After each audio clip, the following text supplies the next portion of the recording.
Europe. 7h15. Patrick Cohen. Oui, ça vous fait rire.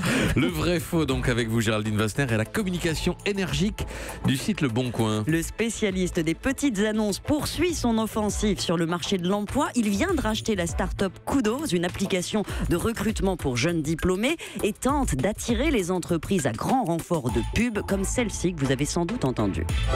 En 2016, plus de 800 000 personnes ont trouvé un emploi sur Le Bon Coin. Et si en 2017, c'était votre premier jour ? 800 000 personnes ont trouvé un emploi grâce au Bon Coin, c'est vrai ou c'est faux? Eh bien, je n'en sais rien, Patrick, Bon, et Le bien. Bon Coin ne le Sujet sait pas suivant. non plus. Ah bon?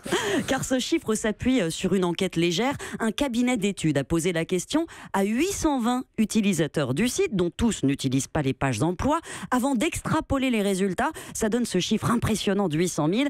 On ne sait rien de la nature des emplois trouvés. Bref, tout ça n'a pas grande valeur statistique. Quant au nombre d'entreprises qui auraient effectivement recruté grâce au Bon Coin, 130 000, il est extrapolé lui aussi d'un groupe encore plus petit de répondants, 130. Donc la pub illustre une tendance, mais ne révèle rien de précis. Donc on ne peut pas évaluer l'impact du Bon Coin sur l'emploi. On peut évaluer sa notoriété et elle est réelle puisque 4,5 millions de Français ont consulté ces pages emploi, la moitié des demandeurs d'emploi selon une autre étude de l'Institut IFOP, et Le Bon Coin a publié 1,5 million d'offres en 2015 contre 7,5 millions pour Pôle emploi.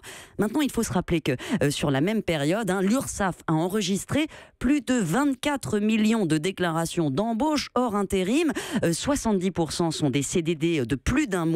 Si le chiffre et des CDI, donc si le chiffre de 800 000 est juste, ça représenterait moins de 4% du flux total des contrats signés. Mais ça vous montre le potentiel que représente ce marché parce que les Français et les entreprises plébiscite Le Bon Coin qui est rapide, il n'y a pas de codes à rentrer, pas de paperasse. Donc c'est une concurrence pour Pôle emploi? Oui, même s'il ne s'adresse pas au même public. Internet s'est imposé au cœur des recherches. Le Bon Coin et d'autres outils de recherche numérique, les sites Monster, Indeed, se disputent ce marché où la concurrence est féroce. Facebook, Amazon envisagent aussi de se lancer. D'où cette pub agressive du Bon Coin pour convaincre les entreprises qu'il est le meilleur, le plus efficace pour trouver de vraies compétences, car ces entreprises payent pour mettre leurs offres en avant de 69 à 2000 euros. Le marché pèserait au total 160 millions. Géraldine Wassner, merci.